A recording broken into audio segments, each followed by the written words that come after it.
Skyldine here from Equaleats, and we're back for another episode of the Equaleats Equalizers series. And I am just thrilled to be joined by Thomas Silvera today, who is really not only just an equalizer in the allergy and free from community, but honestly a hero. And the things that he has done to push things forward that really make an impact on all of our lives are just incredible. So, welcome, Thomas. Thank you for joining us today. Thank you for having me. I mean, it's a pleasure. I think we've known each other for so long, and I think we never took the time, to actually talk. It's always like, hey, this and this. We're talking about what we're doing very briefly, and then we're just pulled away because everybody wants to like find out what we're doing next. That's it, and it's really nice just to sit down and connect with you because you move a mile a minute. You have a lot of incredible things going on in your life, and they all have not only just impact on you and your family, but for our community. And for us, our community, you know it well. We're a bunch of people that want to help, and the more that we find opportunities to help, the more we take it. And the Elijah Alavi Foundation, it's one that many people know of, but some don't. And I would love to hear maybe just an introduction to the organization, but most importantly, how it started, and explain the story behind it. Yeah, no, absolutely. Yeah, it's one of the things I definitely, you know, although emotional, love speaking about is the organization, and because it's near and dear to my heart, my family's heart, and those who have supported us throughout these years. So about the Elijah Alavi Foundation, it's like the Elijah Alavi Foundation was ensured to make sure that we put policies and guidance in place to protect children and infants with severe food allergies and even asthma, so they can have a safe space when their parents drop them off at their daycare center or at their school. And through this all, we understood that it was a process and what we needed to do.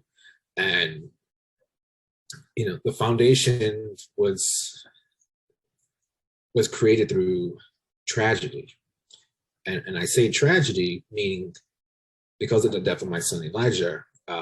We had created a foundation because we knew that change needed to happen. So on November 3rd, 2017, my son Elijah Alavi was at his New York City childcare center, where an educator, although knew about his severe allergies, especially to dairy, had fed him a grilled cheese sandwich, which created a catalyst of my son going into having an anaphylactic reaction. But them not aiding in the support of helping him and leaving it up to the wind to see what will happen next, with him, which is, it's one of the things when I read the story over and over again, about how it happened, it's baffling because they had every tool they in their facility to save his life. So soon after all that, he had passed, and there was, it was definitely grief stricken to Dina, Elijah's mom, and to myself. So we decided whether we're gonna just wallow in our grief or do something. So it's, a lot of people call it tragedy to triumph. But it's the triumph is there, but we're still grief stricken, and it's hard, and every day I have to wake up and put that one foot down in order to keep moving forward. And because of my other son, Sebastian, who has severe food allergies, and Elijah, I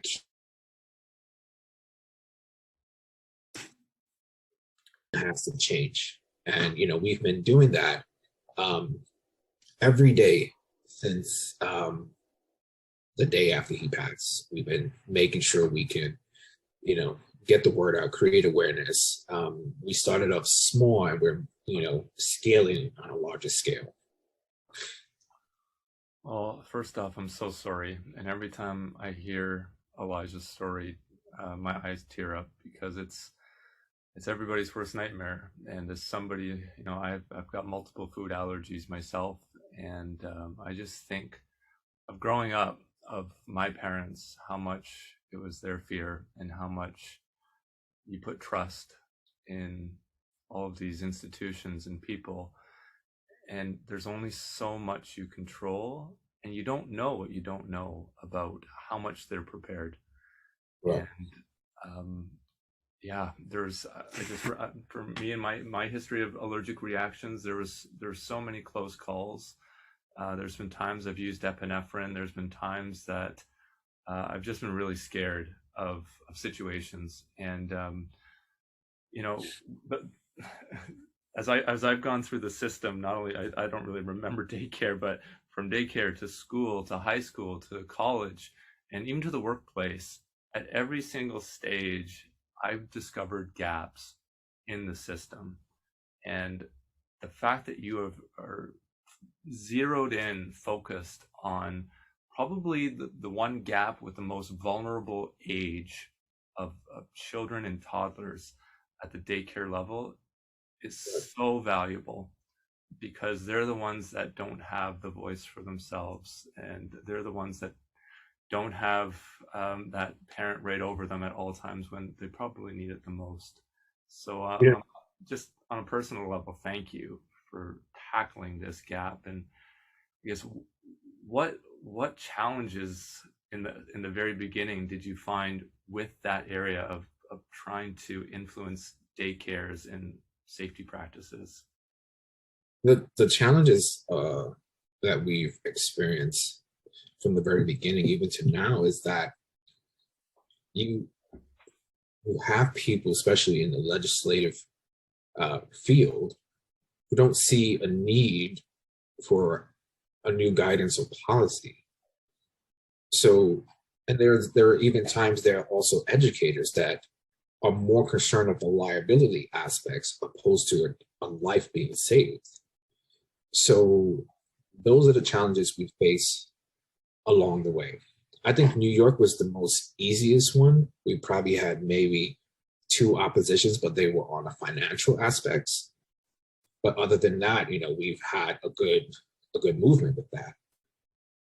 In other states, is getting them to understand that the safety of child is more important than than anything. It was like if I have to sit in meetings with different committees over weeks of time for them to get that, just for them to understand that the importance of a child's life is valuable. It's priceless. Like, you can't put a price on a child's life. You can't, like, well, how much is going to cost this? How much is going to cost that? No, it's about saving a life. So, dealing with a lot of oppositions over time, especially California being the most challenging, I've almost killed the bill. I almost decided not to go through with it because I didn't understand why we are having so much like pushback on a bill that will protect children. And sitting in committees with California, literally weeks on end, 2-3 meetings at a time, for them to understand it. We have made amendments to kind of like work hand in hand with each other. To even to today, we're still dealing with some people who oppose the passing of the bill, and it baffles me. Like, you're more concerned of your liability, but your responsibility is to take care of that child as an educator. Because when I say it all the time, when a parent drop their kids off at school, we want them to instill the same care we would as a parent who has a child with food allergies, diabetes, celiac, you name it, any ailment, or if it's just a regular child. We want them to provide the safety for them. But when we have so much pushback, to the point that, like, I almost decided not to go with the bill. But I said, I can't do that. I can't do that because my obligation is to my community. I need to put something, I need to keep moving forward because the community that we serve is huge, supportive. Their advocacy efforts is outstanding. I get emotional because it's like, the pour of so much people just coming in and wanting to support and lend a hand to push this legislation. It's like, It's not about the legacy of my son. It's to put policies and guidance in place. So that parent who's reaching out to me to tell me about what's happening in their childcare, we need to put and close that gap. We need to close that gap and create a bill that's ironclad where if something happens, we have a system that goes in and audits that and make sure someone has to be responsible for those incidents. We can't just like sweep it under the rug or just wash our hands with it when a child has an incident. It's a life. It's also crazy because when you have these educators also doing their first day CPR, AED for childcare, it's the same mindset you need to save a child's life. So why is there so much opposition? Yeah, it's another program for them to understand, but this is a job you have took, and you are there. Your responsibilities is to the children. It's not for a payday. So when I work as a surgical technologist, my job when I'm assisting the surgeon is to make sure that patient is protected. I may assist the surgeon in his surgeries, help him with instrumentation and everything, but if the patient is not being served appropriately by the doctor or anyone there, it is my job, my duty, in the oath that I've taken to protect that patient. Same thing with anyone who's watching a parent's child. We need to look at that and see this is our responsibility. It's not about a paycheck. No, and it's sad about the resistance that you faced, and it's with anything with change, it seems, and I've encountered this resistance too, even just on an allergy education front, trying to get that message in schools of just awareness, nothing policy wise, but just here's what food allergies are about and how you can help. And for some it just seems like another thing, but it's something that not everybody understands, but we keep pushing forward on. And maybe just so everyone can understand, and then I'd love to know, we'll talk about how far this has gone, where it's going next with Elijah's Law, but break it down for us of what are the key components of Elijah's Law, what then happens at a daycare in a state where this is implicated or implemented. Absolutely. So one of the things is like with Elijah's Law, it's also known as the Childhood Anaphylactic Policy Act. It's kind of like what we've been circling around it. It's one of those crucial pieces of legislation that we want. Hold on, I'm getting sorry. A crucial piece of legislation that we want to make sure that it becomes a public health policy. So is to close the gap on the educational aspects and awareness, and not we want to make sure that their training is not done by American Red Cross or anything. And I'm not negating these training facilities, but having food allergy training is more in depth than just learning how to use an epinephrine. But it's how do you mitigate risk? How do you avoid cross-contamination? How are you taking heed to understanding made contains or made in a facility? Or when in doubt, don't throw it out. Like these are the things that we want to know: how to read an autoinjector, how to feel confident in using an autoinjector. The bill, we write all this into the bill. And stock epinephrine, we write epinephrine into the bill. How can we get the child care facilities to have epinephrine on hand? Because in secondary school, there's a stock epinephrine bill. We understand that for a lot of states. When it comes to child care, it's not really anything. So we write that into a bill. And there's the protections and the liability aspects that we write into it in terms of like the Good Samaritan law and so forth and so forth. It's a very straightforward bill where when we present this bill, everyone's like, this is a phenomenal bill. The problem is the people who, are working who are either unionized or whatever, they see that that's a problem because now we're leaving the responsibility up to the educators, to protect someone. So it's a very crucial piece of legislation where we look into every aspect of that state. What's missing? How can we, implement Elijah's Law into their hometown and get it enacted? So it's like I said, I just broke it down in just 3 simple steps. It's that, but the bill has to be a little bit more legislative based. So it's in order for in terms of the verbiage and everything, in order to get passed. But it's that simple. It's like the educational aspects of it, the awareness aspects, the policies and guidance. How are we going to work in implementing new policies and guidance for these child care centers? Because what they currently have are all voluntary guidance. We want to take away those aspects, mandate something where there is some type of responsibility there. And the epinephrine aspects. It's like what we did with New York. I don't think a lot of people know. New York actually is funding an ABQ program for the child care centers. New York gets $19.5 million for the ABQ auto injector program. Wow. That's a huge, huge amount of money. And it's not just for infant-based dosage. We have infant, we have juniors, and we have adult-based doses that are going into these child care centers because there are children of all different weights and sizes in these child care facilities. So, and that's just the beginning. That's what New York. So we're looking to implement that in other states. But the bill is very straightforward, very simple, but it's a great bill. And that's why, we're working with, legislators in different states to understand, like, here's what we're doing. It's that simple. Let's just close the gap and, keep children safe. It's remarkable. And I couldn't help but think of these 3 R's as you were going on about all the benefits, because with educators, with daycare operators, the alternative is doing nothing.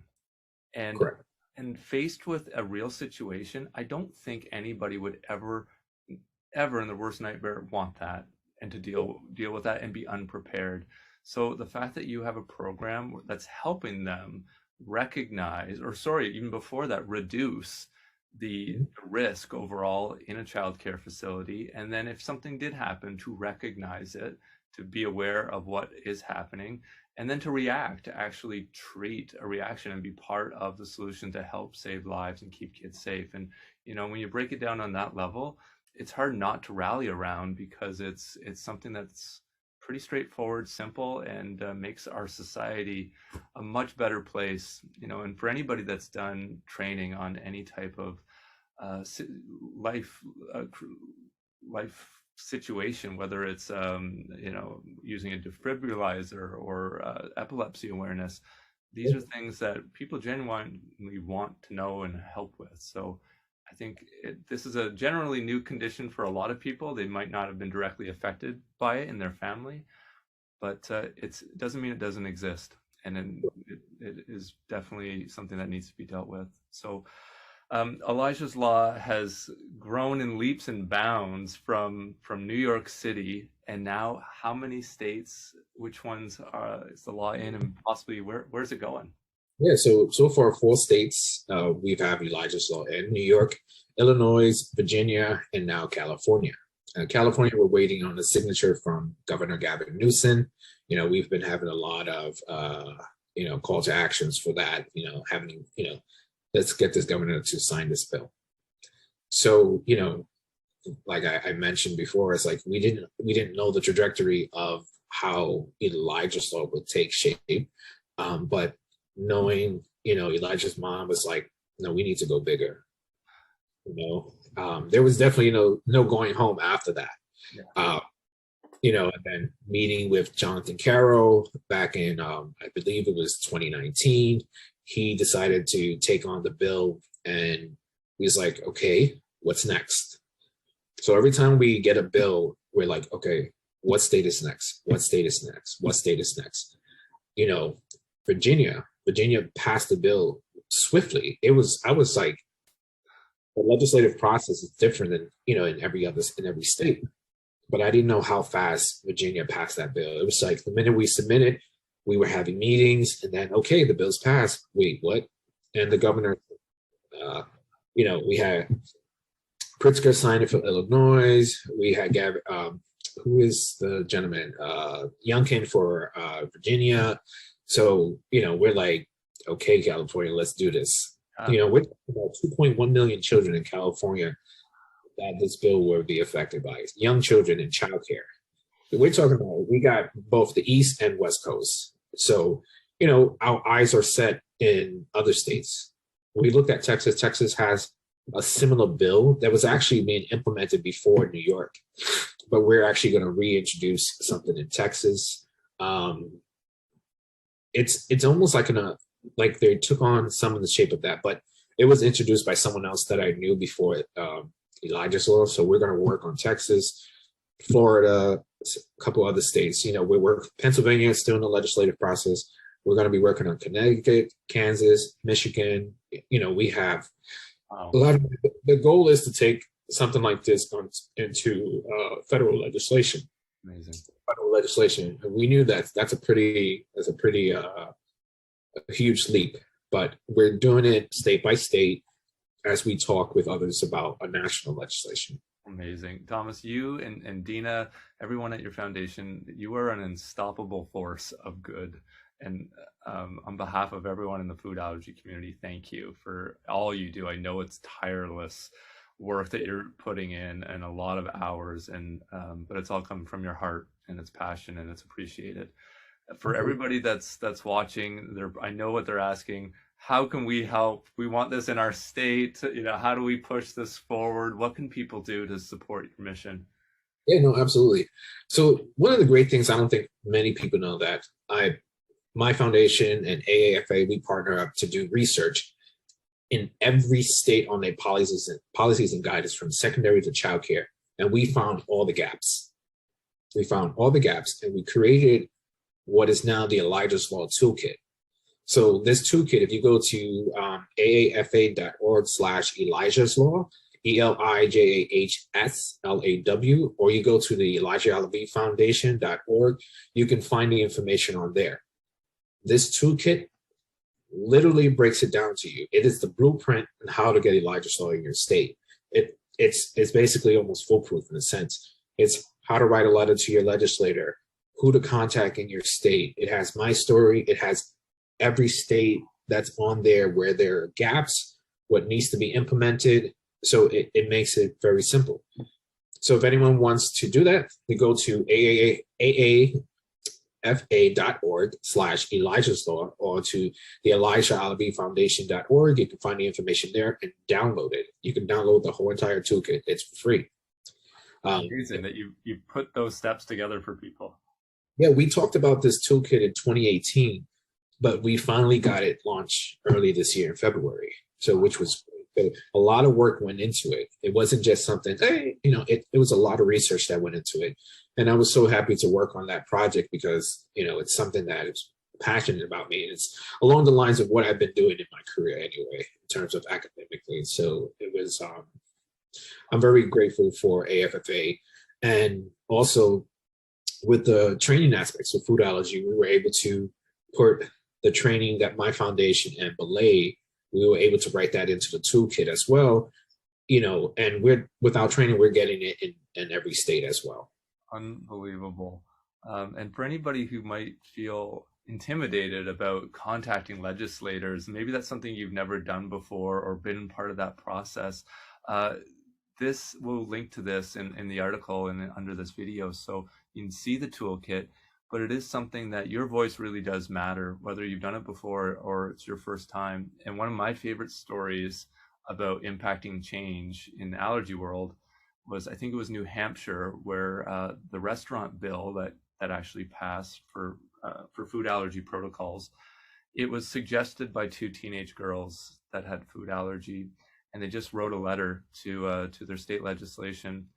And they asked, what stood out to you about this letter from these two teenagers? And he said, well, I get so many, you know, standard issues. And the fact that A, this is important, this affects lives. And B, it was written by teenagers. I don't ever hear from teenagers. I just put it at the top of my pile and we made it happen. And that's kind of how it can work. You never know unless you actually do put something in writing and contact. And I think that's the thing. It was like, you know, we as people and we have legislators that are out there that are willing to help and create change with you. So it's just a matter of, you know, going to your local elected official and saying, hey, you know, I know you probably don't dabble in this, but hey, can you help me getting this on the floor? Like with New York, they didn't know what food allergies were. They didn't understand what a food allergy legislation was. So working with Assemblyman Al Taylor and at the time, Senator Brian Benjamin, they was like learning throughout the process and was able to create this change. And it had helped them like just even think on a more grander scale on how to do that. And that's how you work with your legislator is, your voice is powerful to create change. And we need people to go to the elected officials and ask them for the help needed. Like I said, the toolkit, it's a blueprint on how to do it. Amazing. And you're essentially handing them a win in Correct. terms of it looks good on them as an elected politician to help kids in a way that has not existed before in their state that should be there. So it's a win-win. Uh, Absolutely.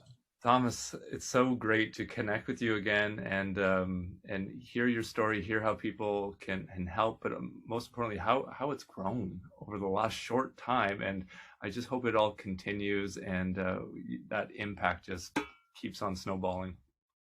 I'm it's crazy how much was done in such a short amount of time. It feels a lot longer, but it's not. So every time we look at the timeline, it was like, wow. If you average it out, we're talking about we started this legislation. I mean, we started the foundation late, but it wasn't official until like September 2018. But we've got a bill passed in 2019. Here's a pandemic. Then we got 2021. We had Illinois, and in 2022 we got Virginia and um, California. So we had 4 bills passed in such a short amount of time because it's a great bill, and we need something like this, and we need all the support from the community, from businesses, advocate businesses, and organizations, and partners like you. You make things happen in what you're doing, and your support is tremendous, and we so humble and appreciative of all you have done for us. Hey, so proud to call you a friend, and we're so happy to spread the word to our community and how they can really help because this makes all of our lives so much better and safer. So yeah, thank you, thank Dina for everything you do, and just keep on going because it's really appreciated. So Thank thank you so much, Thomas. It was great catching up with you. you so much, Kai.